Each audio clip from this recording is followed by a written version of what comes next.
बहुत समय पहले की बात है। कासगंज नामक एक सुंदर सा गांव हुआ करता था। उस गांव में एक लकड़हारा रहता था जिसका नाम रामू था। रामू बहुत ही ईमानदार और मेहनती था। वह हमेशा अपने काम से खुश रहता था। उसके पास ज्यादा पैसे नहीं थे, लेकिन वह अपनी जिंदगी से संतुष्ट था। रामू के परिवार में उसकी पत्नी और उसके 2 बच्चे थे। रामू सेठ लालचंद के यहाँ लकड़ी काटने का काम करता था और लकड़ी काटने के बदले में सेठ लालचंद रामू को पैसे देता था, जिससे रामू और उसके परिवार का जीवन यापन होता था। सुमन, मैं काम पर जा रहा हूँ। आज बहुत देर हो गया है, तो तुम बच्चों को स्कूल छोड़ाना।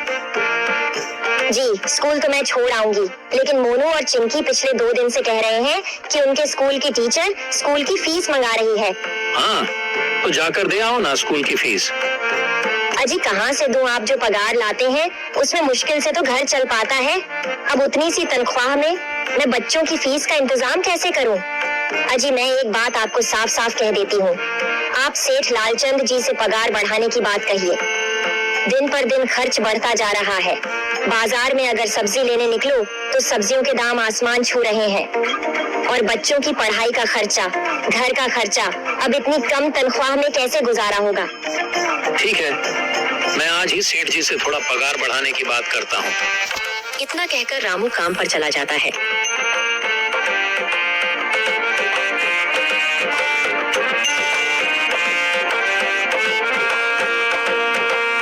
अरे भाई, आज तो पगार का दिन है। देखो, अब यह सेठ लालचंद कोई ना कोई लोचा जरूर करेगा। हमेशा कोई ना कोई बहाना बनाकर पगार कम कर देता है। और अगली बार तो मेरी आधी पगार काट ली थी, यह कहकर कि जो मैंने लालचंद जी से 200 रुपए उधार लिए थे, उसका ब्याज बढ़कर 1000 रुपए हो गया है। इसलिए मैं तुम्हारी पगार में से 1000 रुपए काट रहा हूँ। हाँ हरिया भाई, तुम एकदम ठीक कह रहे हो।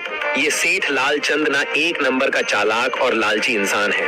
एक तो दुगुना काम ले लेता है और बदले में पैसे भी पूरे नहीं देता। हाँ भाई, मेरे भी अगली बार सेठ लालचंद ने पगार काट लिए थे। मैंने बस 2 छुट्टी ली थी जब मेरी बिटिया बहुत बीमार थी, और इस लालचंद ने इस बात का फायदा उठाकर मेरी पूरी आधी पगार काट ली। हे भगवान, बस सेठ जी इस बार मेरी पूरी पगार दे दें। बच्चों के स्कूल की फीस भी भरनी है।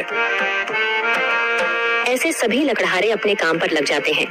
काम करने के बाद सेठ लालचंद के पास जाते हैं। सेठ जी, महीना पूरा हो गया है, हमें हमारी तनख्वाह दे दीजिए। देखो भाइयों, अभी मेरे पास तुम्हें देने के लिए पैसे नहीं है। अभी माल नहीं बिका है, सारा माल गोदाम में ही पड़ा हुआ है। कल या परसों तक तुम्हें तुम्हारी तनख्वाह मिल जाएगी। पर सेठ जी, अभी हमारे पास बिल्कुल पैसे नहीं बचे हैं। घर का भी सामान लाना है, बच्चों की फीस भरनी है। अरे मैंने कहा तो सही, 1-2 दिन और रुक जाओ, कल या परसों तक पैसे मिल जाएंगे। अभी मेरे पास पैसे नहीं है। सभी लकड़हारे निराश मन से अपने अपने घर आ जाते हैं। अजी क्या हुआ? इस बार कितना पगार मिला है? सुमन, अभी कोई पगार नहीं मिला। सेठ जी ने कहा है कि 1-2 दिन में पगार मिल जाएगा। पगार नहीं मिला? आपको तो पता है ना, बच्चों की फीस भरनी है। इनकी स्कूल टीचर ने आज साफ साफ चेतावनी दे दी है कि अगर कल फीस नहीं लाई तो बच्चों को घर पर ही बिठा लेना। अब बताओ मैं क्या करूं? मैं क्या करूं सुमन, ये सेठ जी समय पर कभी पैसे देते ही नहीं है। अब तो बस हम इंतजार के सिवा और कुछ नहीं कर सकते। 1-2 दिन की बात है, देख लेते हैं। ऐसे ही 2 दिन गुजर जाते हैं। 2 दिन बाद सेठ लालचंद सबको पगार देता है। अरे हरिया, ये ले अपनी इस महीने की पगार। सेठ जी, यह तो बस 2000 है। मैंने तो इस महीने 3000 तक का काम किया है। हाँ, काम तो किया है, लेकिन तूने 1-1 घंटे आराम भी तो किया है। ये पैसे उसी आराम के काटे हैं। पर सेठ जी, आपने तो कहा था 8 घंटे काम के महीने में 3000 मिलेंगे, और मैंने तो 8 घंटे काम किया और 1 घंटे आराम। देख हरिया, मुझे ज्यादा हिसाब किताब ना समझा। ये 2000 रख, अगर चाहिए तो, और अगर नहीं चाहिए तो कहीं और काम ढूंढ ले। बेचारे हरिया के पास उन पैसे को लेने के सिवाय और कोई रास्ता नहीं था। हरिया चुपचाप वह पैसे रख लेता है। रामू, ये लो तुम्हारे 2500 रुपए। पर सेठ जी, 2500 क्यों? मेरे तो पूरे 3000 बनते हैं ना। मैंने तो कोई छुट्टी भी नहीं की। और ना ही कोई आराम। मैंने तो अपना सारा काम समय पर किया है। हाँ, समय पर तो किया है, पर इस समय बाजार में लकड़ियों का दाम काफी सस्ता हो गया है। इस वजह से अभी तुम्हें भी पगार कम ही मिलेगी जब तक लकड़ियों का दाम नहीं बढ़ता। पर सेठ जी, बात तो 3,000 की हुई थी ना, अब 2,500 में मैं कैसे घर चलाऊंगा? बच्चों की स्कूल की फीस भी भरनी है सेठ जी। इस बार आप पूरे पैसे दे दीजिए। 2,500 ही मिलेंगे तुझे। यहाँ काम करना है तो कर, वरना कहीं और काम ढूंढ ले। बेचारे हरिया के पास उन पैसे को लेने के सिवाय और कोई रास्ता नहीं था। इंसान का खून पीकर जवान हुई राजकुमारी मयूरी, उसे जिसने भी देखा पागल हो गया और उसके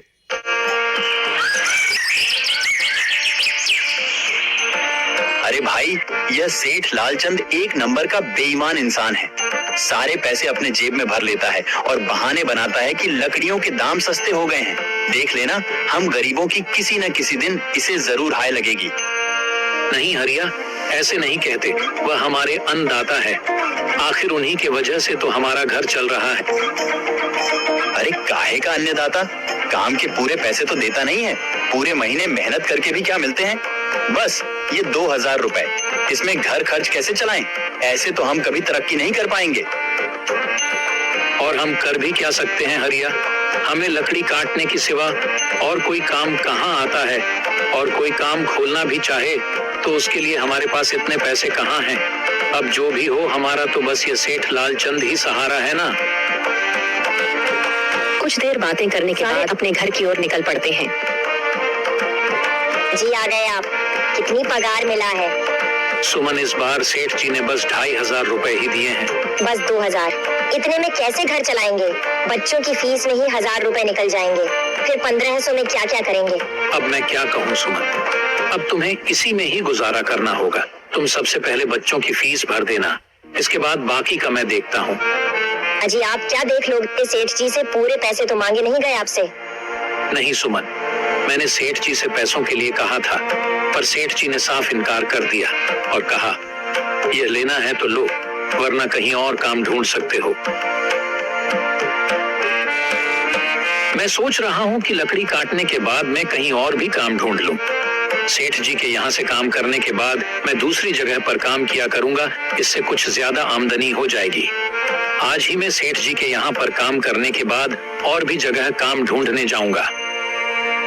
इतना कहकर रामू काम पर निकल जाता है और जैसा कि रामू ने कहा था, वह लालचंद के यहाँ काम करने के बाद काम की तलाश में निकल जाता है।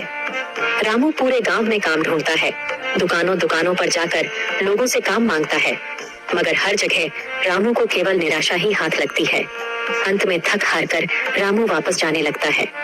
तभी वह देखता है कि अचानक बहुत सारे भैंसों का झुंड उसकी तरफ दौड़े आ रहा है। यह देखकर रामू बहुत डर जाता है। वह इधर उधर देखता है तो उसे एक गुफा दिखती है और वह गुफा में जाकर छुप जाता है।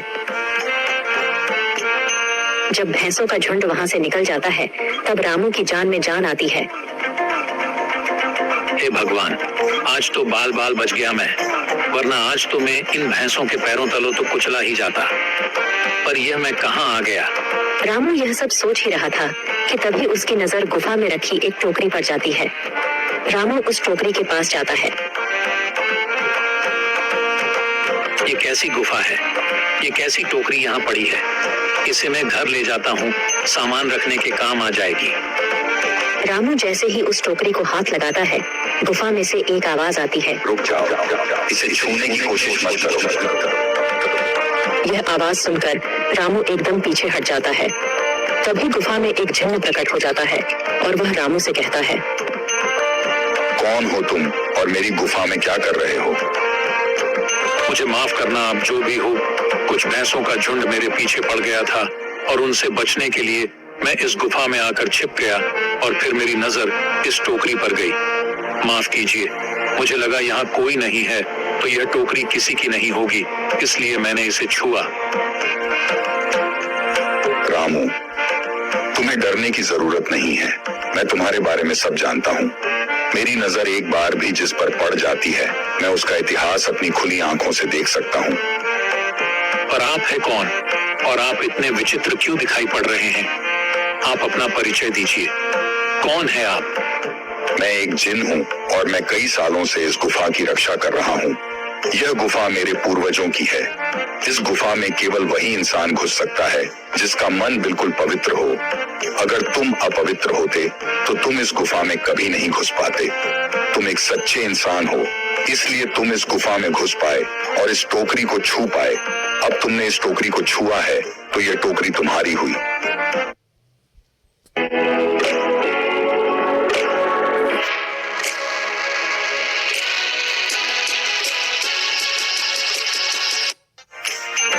नहीं, मुझे ये टोकरी नहीं चाहिए, मैं तो बस देख रहा था।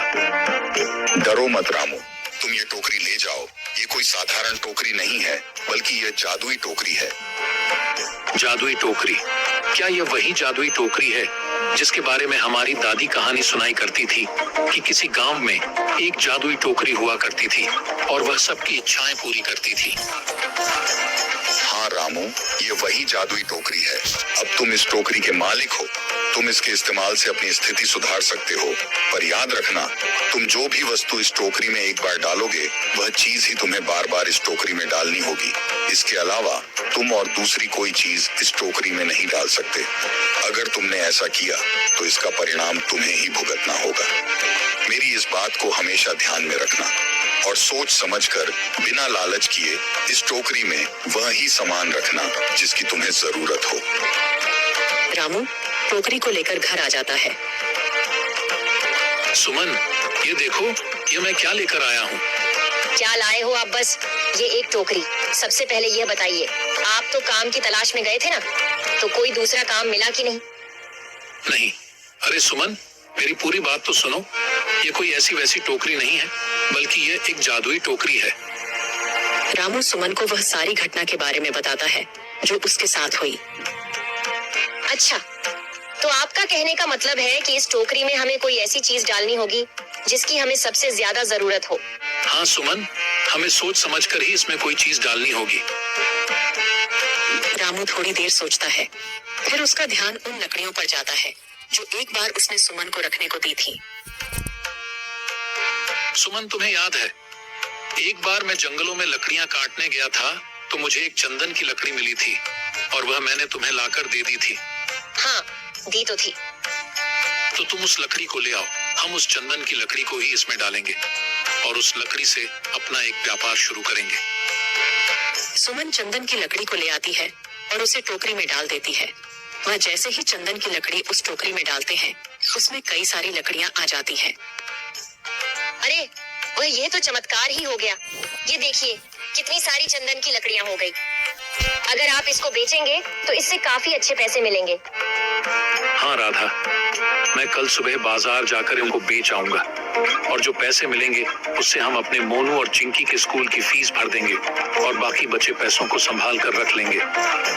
अगले दिन रामू लालचंद सेठ के यहाँ काम पर न जाकर चंदन की लकड़ियों को बेचने के लिए बाजार की ओर निकल पड़ता है। वहाँ पर रामू चंदन की लकड़ियों को बहुत ही कम दामों में बेचा, जिसकी वजह से आम लोगों के साथ साथ बड़े व्यापारियों ने भी रामू से चंदन की लकड़ियां खरीदी। लकड़ियों को बेचकर रामू को काफी अच्छे पैसे मिले। पैसों को लेकर चंदन घर आ जाता है। ये देखो सुमन, उन लकड़ियों को बेचकर मुझे कितने सारे पैसे मिले हैं। ये लो कुछ पैसे, इससे तुम कल मोनू और चिंकी के स्कूल की फीस भर देना। अच्छा, तो मैं काम पर जाता हूँ। अजी आपके पास तो अब यह जादुई टोकरी है, तो अब आपको उस सेठ लालचंद के यहाँ काम करने की क्या जरूरत है?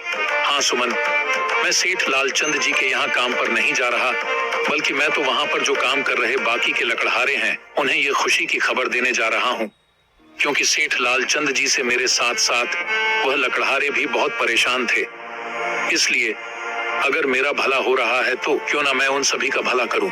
वह सभी बहुत ईमानदार लकड़हारे हैं, वह सभी बहुत मेहनत से काम करते हैं, मगर लालचंद ने कभी भी उनको उनकी मेहनत के सही पैसे नहीं दिए। इसलिए मैंने सोचा है क्यों ना मैं उनको अपने इस काम में शामिल कर लूं। हाँ जी, बात तो आपकी बिल्कुल सही है। अगर आप सभी लोग एक साथ मिलकर काम करेंगे तो हम सब बहुत जल्द ही तरक्की हासिल कर लेंगे।